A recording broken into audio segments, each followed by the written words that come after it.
محمد بخش نام تھا علامہ اقبال کے خادم کا، ہمیشہ اس کو محمد بخش کے نام سے پکارا۔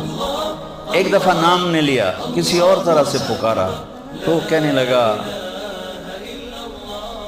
آپ نے اب مجھے نام سے کیوں نہیں پکارا؟ کہا میں نے اللہ کے نبی کا نام کبھی بغیر وضو کے نہیں لیا، آج میرا وضو نہیں تھا اس لیے میں نے تمہیں تمہارے نام سے نہیں پکارا۔ اللہ نے ان 1436 سالوں میں 2 ریاستیں اسلام کے نام پہ بنی، 2 ریاستیں، ایک مدینہ منورہ کی ریاست جس کی بنیاد میرے محبوب نے رکھی، محمد مصطفیٰ صلی اللہ تعالی علیہ وسلم نے رکھی، پھر گردش ایام کوئی 14 صدی گھومی اور میرے رب کو ایک خطہ بنانے کا میرے رب نے ارادہ کیا، اور اس کے لیے وہ رات چنی جتنی میں نے تاریخ پڑھی ہے، میں نہیں پہنتا میں ساری پڑھ لی، جتنی میں نے پڑھی ہے، ملک بنے بھی ٹوٹے بھی کوئی ملک کوئی خطہ 27 رمضان کی رات نہیں بنا۔ یہ واحد ملک ہے، یہ واحد دھرتی ہے، یہ اتفاق ہو گیا، وہ جی نہیں ہو گیا چند، اس کائنات میں کوئی چیز اتفاقاً نہیں ہوتی، سب ایک نظام سے ہوتا ہے، اتفاق سے نہیں ہوتا، انتخاب سے ہوتا ہے۔ ملک نے آزاد ہونا تھا، ایک ٹکڑا ملنا تھا، اللہ رحمت علی کی قبر پہ رحمت اتارے، کیا نام رکھ کے گیا؟ پاکستان، سبحان پاک زمین۔ خواب تو بڑا اچھا دیکھا تھا، ہم اس کو تعبیر کا سہرا نہ پہنا سکے۔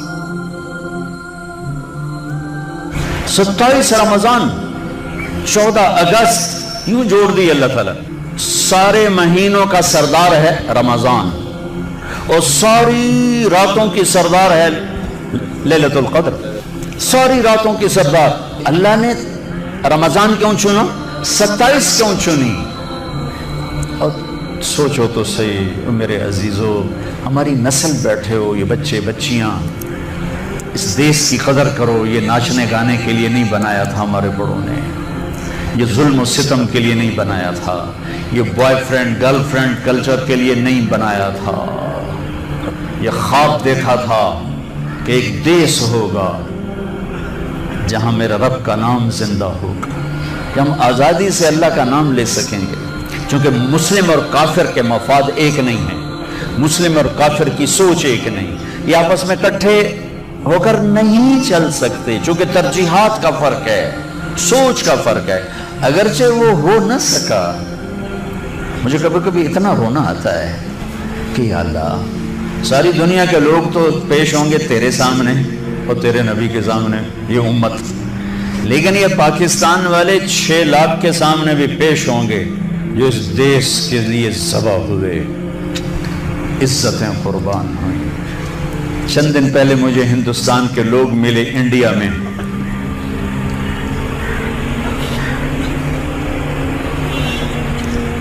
تو ان کا یہ ہم گشت کر رہے تھے، سکھوں کا محلہ تھا، تو ایک بوڑھی خاتون آئی کہ بیٹا میرے پتروں نے بھی مسلمان بناؤ۔ میں مسلمان ہاں، میں 47 پکڑی گئی ہوں، میں مسلمان، میری ساری اولاد سکھ ہے، کوئی نہ مسلمان بنا چھوڑو، میں آج تائیں ایمان اپنے ہاں نہ لایا۔ ایسی لاکھوں بیٹیاں تھیں، اگر ناچنا گانا ہی کرنا تھا تو انہیں ذبح ہونے کی کیا ضرورت تھی؟ اگر سود کے بڑے بڑے نظام چلانے تھے، ناچ گانے کی محفلیں سجانی تھیں، آوارگی کو تہذیب بنانا تھا، میرے دیش کی عدالتوں نے بک جانا تھا، وکیل کی بولی لگ رہی ہو جیسے منڈی میں سبزی کی بولی لگتی ہے، جو مرضی خرید لے، پیسے دے دے، قاتل بھی چھوڑا دوں گا، زانی بھی چھوڑا دوں گا، پیسے دے دو تیرا قبضہ بحال کرا دوں گا، جج کے قلم کی قیمت لگ چکی ہو، اتنے پیسے دے دو، سائن کروا لو۔ عدالتیں عمارتوں کا نام نہیں ہے، عدالتیں انسانوں کا نام ہیں۔ جب انسان بھیڑ بکری کی طرح بکنے لگیں، جب قانون کے قلم کی بولیاں لگیں، جب مالدار کے لیے اور قانون ہو، غریب کے لیے اور قانون ہو، طاقتور کے لیے اور قانون ہو، حکمران کے لیے اور قانون ہو، مخالف کے لیے اور ہو، اپنوں کے لیے اور ہو، تو وہ جنگل ہے، وہ جنگل افریقہ کا جنگل ہے، وہ کینیا اور تنزانیہ کا جنگل دنیا کا سب سے بڑا جنگل ہے۔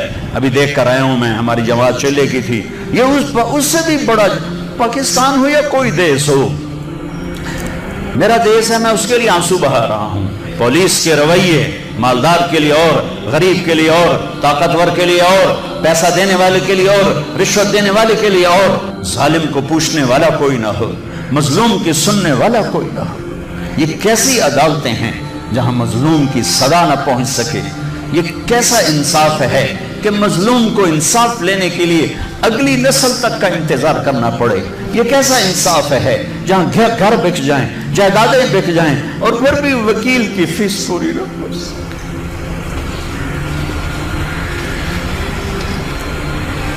ہمارے بزرگوں نے بہت اچھا خواب دیکھا، بڑے ذبح ہوئے، بڑے ذبح ہوئے۔ چمن میں تخت پر جس دم شہ گل کا تجمل تھا، ہزاروں بلبلیں تھی باغ میں، ایک شور تھا غل تھا، کھلی جب آنکھ نرگس کی نہ تھا جز خار کچھ باقی، بتاتا باغباں رو رو یہاں غنچہ یہاں گل تھا۔ اپنی تاریخ پڑھو اللہ کے واسطے، تم بھی کیسے نادان نسل ہو ہماری کہ صرف پیسہ بنانے کو اپنی زندگی کی منزل بنا کے بھاگے جا رہے ہو، بھاگے جا رہے ہو، بھاگے جا رہے ہو۔ پیسہ ہی سب کچھ، دولت ہی سب کچھ، عزت ہی سب کچھ، شہرت ہی سب کچھ۔ ایسی بیکار زندگی، ایسی بے مقصد زندگی۔ ایک موت ہے جو پیچھے لگی ہوئی ہے، یہ شمع گل ہو جائیں گی، یہ بولتی زبان ہمیشہ کے لیے خاموش ہو جائے گی، کانوں کے ٹیلی فون کے تار کٹ جائیں گے، یہ سوید لباس پہنا ہوا جسم لٹھے کے کفن میں لپیٹ کر مٹی میں مٹی کر دیا جائے گا۔ پھر ایک دن آئے گا کہ تیرے جسم کو کھانے والے کیڑے بھی مٹی میں مٹی ہو جائیں گے۔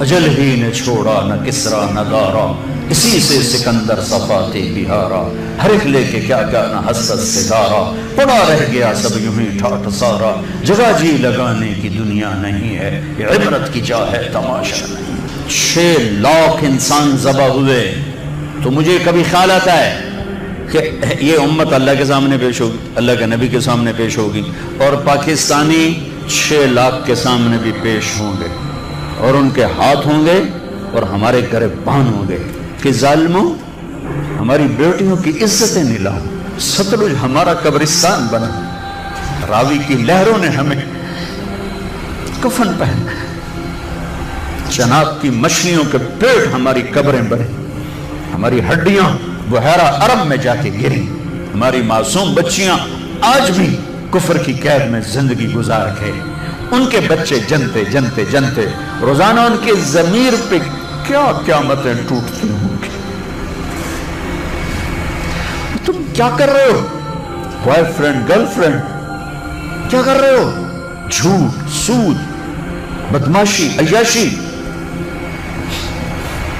جس قوم میں ظلم پھیل جائے، جس قوم میں بددیانتی پھیل جائے، جس قوم میں جھوٹ پھیل جائے، اس کا جنازہ نکل چکا ہے، مارنے کی ضرورت نہیں ہے۔ میرے بچوں، ہم اس ملک کو بنائیں، اور اللہ کا قانون ہے کہ اپنے آپ کو بدلو۔ ان اللہ لا یغیر ما بقوم حتی یغیروا ما بانفسہم۔ طارق جمیل سے شروع کریں کہانی، مجھے پھر اقبال یاد آتا ہے۔ تجھے کیوں فکر ہے اے گل دلے صد چاک بلبل کے، تو اپنے پیرہن کے چاک تو پہلے رفو کر۔ یہ جو تم تھوڑے سے بچے بیٹھے ہو نا، اور ادھر پردے میں بچیاں بیٹھی ہیں، تم آج سے اس ملک کی فلاح کے لیے جینا شروع کرو۔ لہذا ہم کیا کریں؟ جو نبوت کا طرز ہے، اپنے آپ کو بدلو، اپنے آپ کو بدلو۔ میں اس دیس میں جھوٹ نہیں بولوں گا، اس دیس کو جھوٹ سے پاک کر دو۔ میں اس میں ظلم نہیں کروں گا، ظلم سے دھو دو۔ میں یہاں دھوکہ کسی کو نہیں دوں گا، اس کو دھوکے سے پاک کرو۔ میں سود پہ نہ پیسے رکھوں گا، نہ سود لوں گا، نہ سود کے قرضے لوں گا، نہ سود پہ کاروبار کروں گا۔ میں اپنے ماں باپ کے پاؤں دھو کے پیوں گا۔ اپنے سے شروع کریں۔ میری نماز نہیں چھوٹے گی۔ اب لڑکے لڑکیاں کٹھے پڑھتے ہو، میری نظر کبھی بے حیا نہ اٹھے گی۔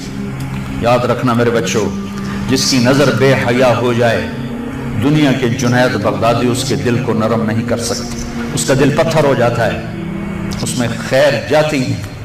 میں انہی وادیوں سے نکل کے مدرسوں میں گیا ہوں۔ میں گورنمنٹ کالج لاہور میں پڑھا، میں سنگر تھا گورنمنٹ کالج لاہور کا، ڈانسر تھا۔ میں نے اس غلاظت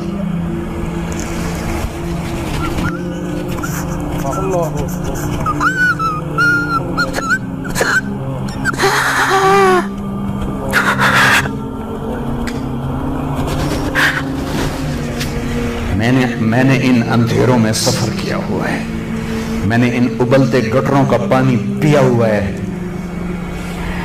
میری راتیں ایسی خوفناک گزری ہوئی ہیں۔ میں کسی عالم گھر کا نہیں تھا، ایک بڑے ذمہ دار کا بیٹا تھا۔ میرے رب نے میرے نصیب مجھے وہاں سے نکالا، میں اس کا شکر گزار۔ اپنی جوانی کو داغدار نہ کرنا، 2 ٹکے کے نہیں رہو گے۔ میرے بس میں نہیں ہے کہ میں لڑکیوں کی تعلیم الگ کر دوں، لڑکوں کی الگ کر دوں، لیکن یہ تو کہہ سکتا ہوں کہ اپنی نظروں کو حیا سکھا دوں، انہیں حیا کا سرما لگا دوں، ورنہ میرے رب کی قسم ذلت کے سوا کچھ نہیں۔ پاک دامنی اور حیا جیسا زیور کائنات میں کوئی نہیں ایمان کے بعد۔ آؤ بھائی ہم اپنے دیش کو ٹھیک کریں ہیں۔ ہمارے بچے 14 اگست مناتے ہیں، سیلنسر کھول کے موٹر سائیکل بھگانا شروع کر دیتے ہیں۔ یہ انسانیت ہے یا حیوانیت؟ ون ویلنگ کرتے ہوئے مر جاتے ہیں، حرام موت مرتے ہیں، خودکشی کی موت مرتے ہیں۔ ہمارے لیے 14 اگست کی رات بڑی مقدس رات ہے۔ موٹر سائیکل نہ دوڑاؤ، ناچ گانے نہ کرو، مسجدوں میں جا کے بیٹھو۔ یا اللہ تیرا شکر ہے تو نے اتنا خوبصورت ملک دیا، ساری دنیا پھری ہے، ایسا خطہ کہیں نہیں دیکھا، ایسا خطہ کہیں نہیں دیکھا، ایسی خیر کی شکلیں کہیں نہیں دیکھی، ایسے علم والے، ایسے زہد والے، ایسے نوجوان۔ برائی اگرچہ ہے لیکن جو خیر کا پہلو میں اس ملک میں دیکھتا ہوں پوری دنیا میں کہیں نہیں دیکھتا، پوری دنیا میں۔ تو میرے عزیزو، ہم اپنے اللہ سے اس نعمت کے شکرانے میں وہ کریں جو اللہ ہم سے چاہتا ہے۔ ہم اس ملک کو ٹھیک کریں کہاں سے؟ طارق جمیل سے۔ یہاں وہ یہ کر رہا ہے، وہ یہ کر رہا ہے، وہ یہ کر رہا ہے، اس کو بند کر دو۔ وہ دیکھو کی کر گیا، وہ کی کر گیا۔ اندھے ہو جاؤ، بہرے ہو جاؤ، گونگے ہو جاؤ، اپنے عیب دیکھو، اپنے عیب سنو، ضمیر کی آواز سنو، دل کی دھڑکوں سے اٹھنے والی باتیں سنو، اور پھر قرآن سامنے رکھو، قرآن پڑھو۔ تم سب سے کہتا ہوں قرآن پڑھو، قرآن پڑھو، تاکہ ممبر پر بیٹھنے والے کا تمہیں پتا ہو کہ یہ ہمیں پیغام دے رہا ہے یا آگ لگا رہا ہے، یا میں نفرتوں میں دھکیل رہا ہے یا محبت کے پھول دے رہا ہے۔ اور اپنے نبی کی زندگی پڑھو، اپنے نبی کی زندگی پڑھو۔ میں کسی فرقے کا ترجمان نہیں ہوں، میں اسلام کا ترجمان ہوں، میں اسلام کا ترجمان ہوں۔ یہ بھڑکتی آگ ہے جس نے سارے خرمن کو جلا دیا ہے۔ میں اکیلا کہاں تک بولوں اور کیا کیا بولوں، لیکن میرے سامنے ایک واقعہ ہے کہ جب ابراہیم علیہ السلام کی آگ بھڑکائی گئی تو گرگٹ کرلا، وڈا کرلا، اس نے آ کے پھونکیں ماری، پھونکیں، اور نام مرادہ تیری پھوکا نال کڑی آگ بات جاونی۔ لیکن ایسی نحوست اس کے لیے مقدر میں آئی کہ میرے نبی نے فرمایا جہاں گرگٹ ملے اسے قتل کیا جائے۔ گرگٹ زیادہ تر افریقہ میں بہت ہے، ہمارے جنگلوں میں ہوتا ہے، شہروں میں نہیں۔ کبوتر نے کیا کیا؟ اس نے چونچ میں پانی بھرا اور جا کر ابراہیم علیہ السلام کی آگ کے اوپر گرایا۔ اس نے کہا میرے کو پوچھنی تو کوئی نہیں، پر میرا نات علیک مجاون آلے ہیں۔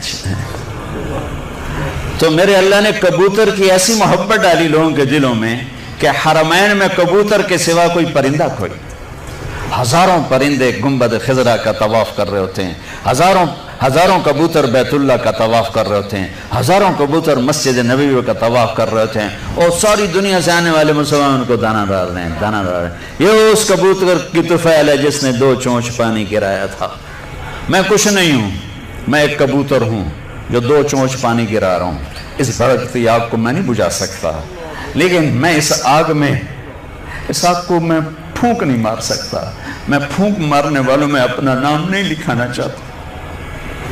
میں اللہ کے رسول کے دربار میں پیش ہو کے کہنا چاہتا ہوں یا رسول اللہ میں نے تو آپ کی امت کو جوڑنے کی کوشش کی تھی،